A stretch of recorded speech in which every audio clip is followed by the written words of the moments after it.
Welcome back to Facecam Specials Insurgence. Now, with this part in particular being another little chapter into my official playthrough of Resident Evil 7, which is also known as Resident Evil Biohazard, I'm pretty excited to say that with all the talk about the next upcoming Resident Evil installment, which essentially is yet another remake. The remake of the fourth game this time. And for the record, I might have to try Resident Evil 4 HD and even 5 HD, both of which are on PS4 at the very moment. And the fact is, they were kind of on sale at the PlayStation Store, both of which were $8. Kind of a good deal if you ask me. Resident Evil 4 and 5, however, when they originally came out, respectively in their own release years, they did not do very well at all whatsoever. So the thing is that Capcom is essentially utilizing these remakes of the original games as a bit of a calling card for what the fan base is hoping to see in future years.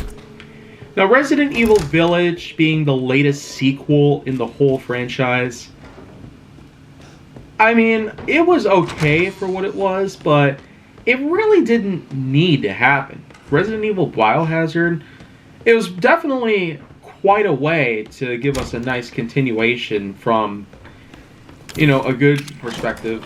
Standpoint like this just simply shows that there are some points in life that do really need a revitalization or reboot in any potential way. So, well, looks like I got myself a heck of a room here to explore. You got all these trophies lined up. I mean, that's pretty nice. You got a bed, more trophies. This kid is definitely stacked with all sorts of talents and whatnot. Okay, so we got a ball in a basket, a giant crocodile plush. And who the heck keeps that stuff on a kid's heater? That's just weird. For them to be keeping some kind of powder on the top of a heater. That stuff would spray all over the place. From the fan, perhaps. Okay, well, there's a herb hidden in a vase? Wow. I did not notice that. I almost figured it was just a potted plant in the room. Without the dirt, obviously. Okay, well, this is the attic? This is weird. The kids' room has the attic in it? Okay, it looks like we got ourselves another puzzle. I gotta rotate this little sculpture so the shadow matches up with the detail on there.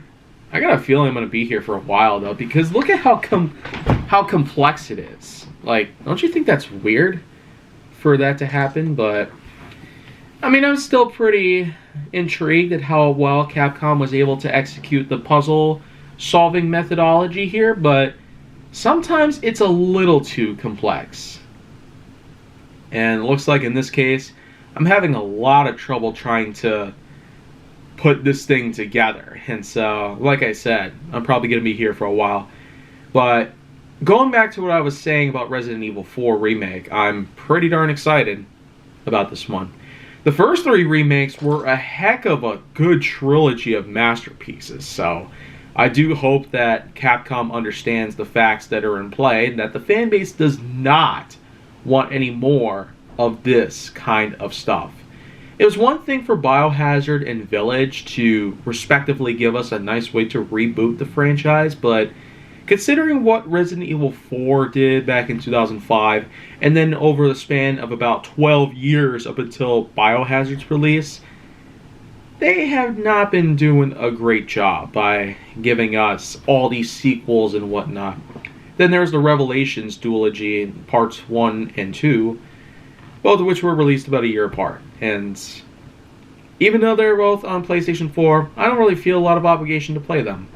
It's one thing for me to be able to play almost every Resident Evil game imaginable. And the remakes are probably going to count as my own official playthrough of what you could consider to be the original two games. Then 3 came out in April 2020. I managed to play it.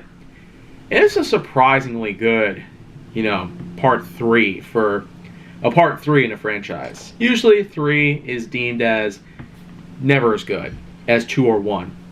But this Resident Evil 3, while it might have a few things that are seen as either flaws or a negligible issue, I don't quite see nothing wrong with this particular Resident Evil 3, because, I mean, the remakes have been doing much better for us than the originals have.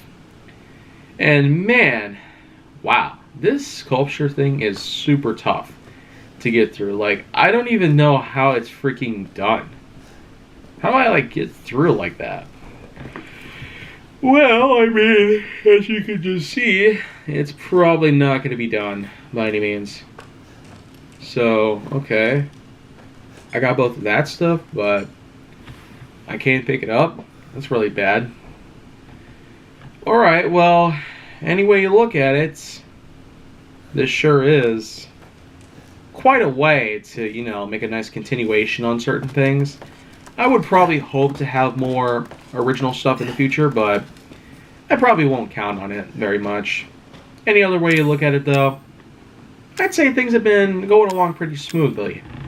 But for the most part, I'm just going to continue going on with this stuff and ensuring that I'm able to get a good grip on all of it. So right at this very moment, it's going to be quite a ride from here on out. Another 8 more episodes to go, and some of which will still involve the same stuff. I got more Alien Isolation, some more Minecraft, Gran Turismo, Until Dawn, but do expect a few other things to come up soon enough as well. So thank you very much for watching this part, and I'll see you guys later on in the next installment of FSI.